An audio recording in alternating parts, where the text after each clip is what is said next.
Hello, healthy family. Welcome back for another update on my weight loss journey. My name is Brianna, and I am also known as Diva and the Divine on YouTube, Instagram, and all across the internet, and I am one of your healthy coaches.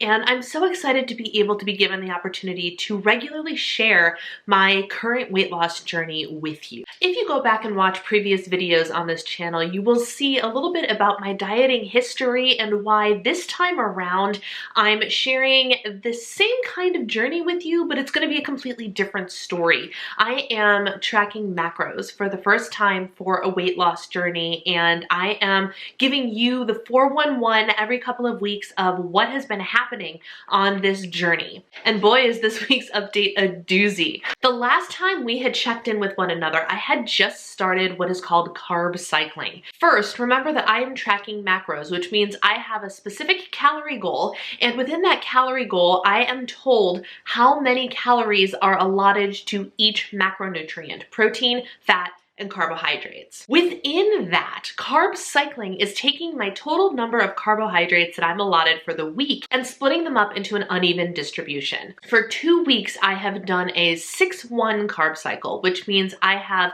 6 low carb days and 1 high carb day, which is pretty dramatic. My high carb day was actually close to 2,200 calories. So I did that carb cycle for 2 weeks, and then starting this week, the current week that I'm on, and I am on week 5 of my weight loss journey, I am doing a 5-2 carb cycle, which means that the carbohydrates have been redistributed, but instead of having 1 really dramatic high carb day, I have 2 less dramatic high carb days that are going to happen back to back. Now, I have no insight into how my body responds to a 5-2 carb cycle just yet because I haven't done my high carb day yet as of the filming of this video. So come back to my next video to hear how a 5-2 carb cycle and my body work or don't work together. But we can talk about all of the things that have happened since we've last talked. First, this one is for my ladies out there. I went through my first PMS and cycle since I started my diet. And let me tell you, it was interesting. As you guys know, I am really focused on eating a lot of whole foods, not diet foods like sugar-free, fat-free type of things. And within that, I am also learning a lot about how body composition can change without reflecting a whole lot on the scale. So the scale is just one of multiple metrics that I am using to track my progress throughout this journey. And this week has proven that the other metrics outside of the scale are much more valuable than the metric of the scale itself.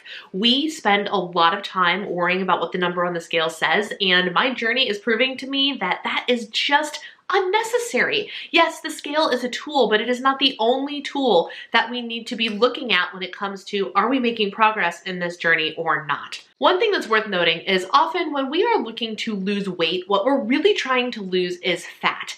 And fat loss and weight loss are not necessarily created equal. You can lose weight by losing some muscle tone, by losing water, and yes, by losing fat as well. But you can lose fat and not see a difference or see a much smaller difference on the scale than what is presented in your measurements or your photographs. And I was reminded of this when I took my progress photos this week and my measurements this week. So first, let's start with the whole hormonal thing and PMS and what that did for my journey. Naturally, during the second half of our cycles, women's metabolisms actually increase, which is the reason that we tend to be hungrier in the later half of our cycle. And I was no exception. I was doing great the first half of my cycle, and then towards the middle of the second half of my cycle, I started to get hungrier more often. And this was proving to be a challenge when I had less food to deal with, especially since I was in a carb cycle, which means I had even lower calories to work with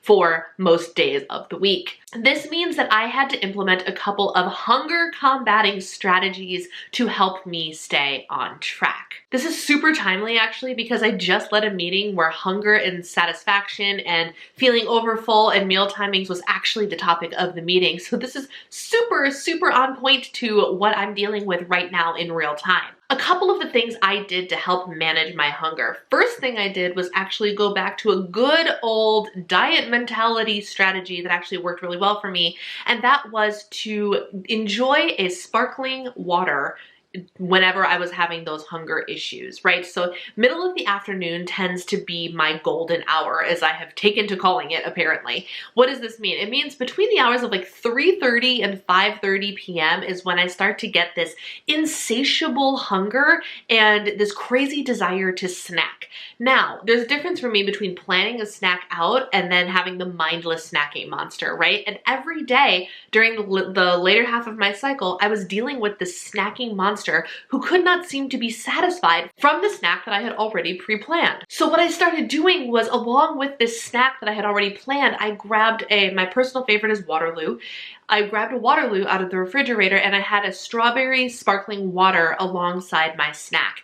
There was something about the sparkling water that helped satisfy not just my mouth's desire to eat and have something active in it, but it also helped my tummy because of the bubbles, right? So that my tummy felt a little bit more full and satisfied without adding any additional calories to speak of. It took me 3 or 4 days to actually realize that I could use this strategy again, but once I started, I have had a Waterloo every day for the last 4 days, and it has worked beautifully in helping me curb my hunger. Again, I paired that with a pre-planned snack. I did not just let myself sit there and be hungry, because when your body is experiencing physical hunger, not emotional hunger, but physical hunger, it wants more energy, it wants more fuel. And again, being a woman during this time of my cycle, my metabolism actually gets faster, which means I need more fuel. So hunger strategy number 1 was to add a flavored sparkling water to my snack time in the late afternoon.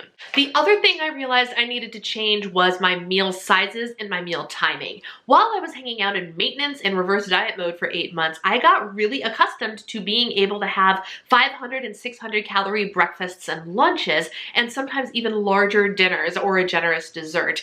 And at the beginning of weight loss mode, I was not giving up those super heavy breakfasts. And at the beginning, it was working for me. But now that I'm in a carb cycle and have a little bit more restriction most days of the week, I am finding that heavier breakfasts are actually not serving me for a couple of reasons. One, I'm not necessarily crazy hungry in the morning, and I'm feeding myself these bigger breakfasts for whatever reason, because I feel like I have to, because when I had a higher calorie goal in maintenance, I wasn't getting all my calories in, so I needed to eat heavier breakfasts. Whatever the case may be, something in my head was like, Brianna, you need to eat a big breakfast. And I realized just in the last week that I'm like, I don't have to eat a big breakfast. I have to eat a balanced breakfast, but I do not have to eat a big breakfast. So just in the last 2 days, I have really been trying to actively pare down pieces of my meals where I can. So for example, instead of a big,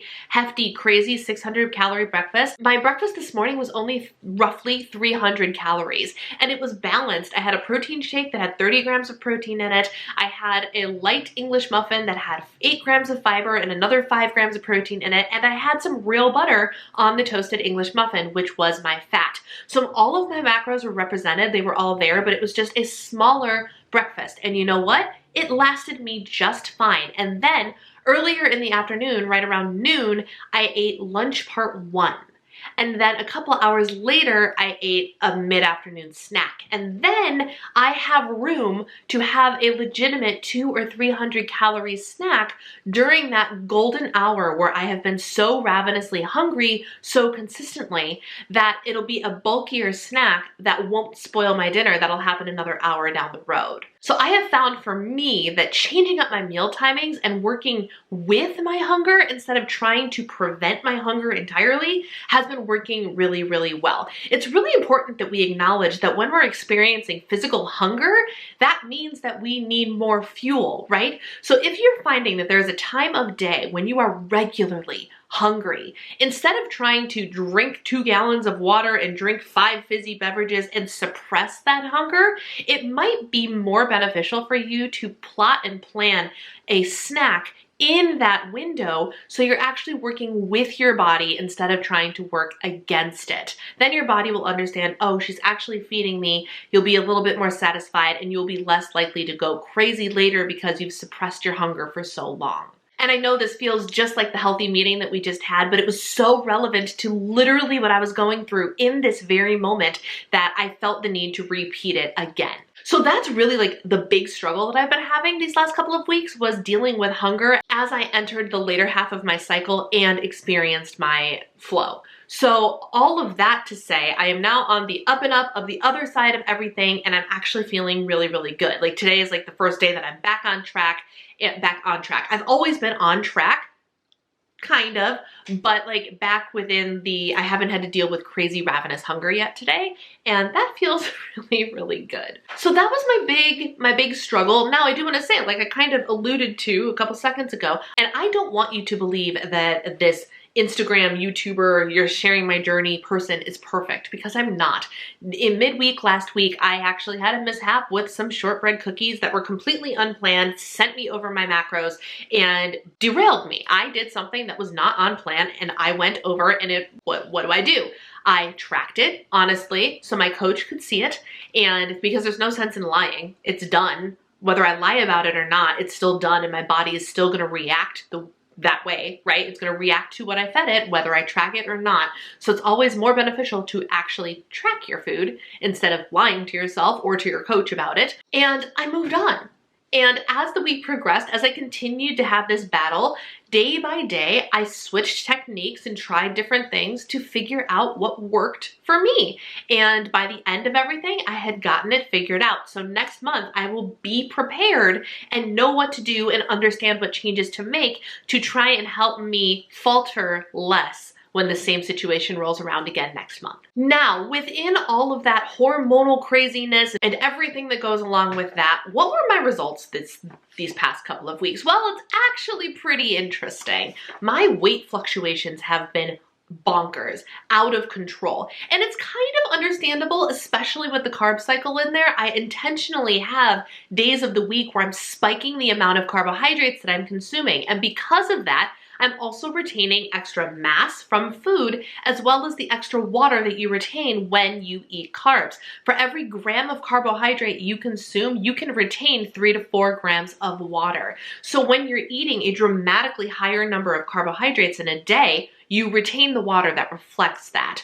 So my weight the last couple of weeks has been up and down and up and down and up and down. For the simplicity of bi-weekly weigh-in results for these videos, I'm going to give you my weight change from the day that I'm filming this video from the last day I filmed the previous video. So, believe it or not, I actually am up 0.2 pounds from the last time I filmed a video. However, I am not at all sad about it, because like I said, this time around, the other metrics for progress proved to be much more telling of where I'm going on this journey than the scale. The scale went down and up and down and up, and then it went up for high carb day, then it went down a couple days, then it went up for PMS, and then it went down, then it went up for PMS again. Like, all these crazy things have happened. But what has remained consistent is my effort, my protein, my macro balance, and things like that. So the measurements, y'all. I'm down from the last time I took measurements, an additional 6.25 inches off of my body. Let that sink in. Let that sink in. And in a couple more weeks, I will share a photograph with you guys. I'm not quite emotionally ready to like completely share it yet out on the YouTubes. I did post it in my Instagram stories for 24 hours, so people who watch my stories got to see it, but I promise I will share the transformation pictures in the near future. But those pictures were bonkers. Absolutely bonkers. It's like a completely different body in only 4 weeks. I have lost a total of 9.56 inches off of my body in 4 weeks. And my weight does not reflect that. I'm down like a total of 1.4 pounds from my initial weigh-in, but the change in my body has been astronomical. It has been crazy. And I'm telling you this not to brag about it. Oh, go me, look at me lose all these inches. No, that's not what it's about at all. It is a reminder to each and every one of you that are hanging on everything that the scale says. The scale doesn't mean anything compared to these other metrics. And this is what I want to remind you of today. I am making huge progress, and everything but the scale shows that level of progress that I am making. So I want this to be a reminder to you today. If you haven't taken photos yet, please take photos. If you haven't taken your measurements, at the very least, take a measurement around your waist and check those measurements and retake those photos every 2 weeks.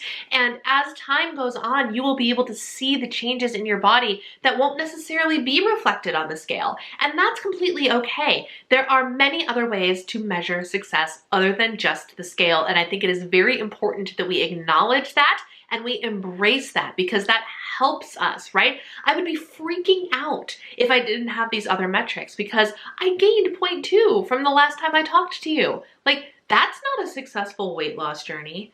Au contraire, everything else proves otherwise. So let my experience be encouragement to you today that you need to keep going. The scale won't always reflect your work, but there are other metrics that will. And of course, as my journey continues and I continue to see these different things and learn these different things in real time, I will continue to share them with you. So in the meantime, thank you guys so much for watching my journey. If you are interested in following along on the day-to-day, don't forget to head over to my YouTube channel and follow me on Instagram at Diva and the Divine, where you can see sneaky peeks into all the behind the scenes in my Instagram stories. Thank you guys for watching. I hope you enjoyed this update and you learned something, and I will talk to you again real soon. Bye.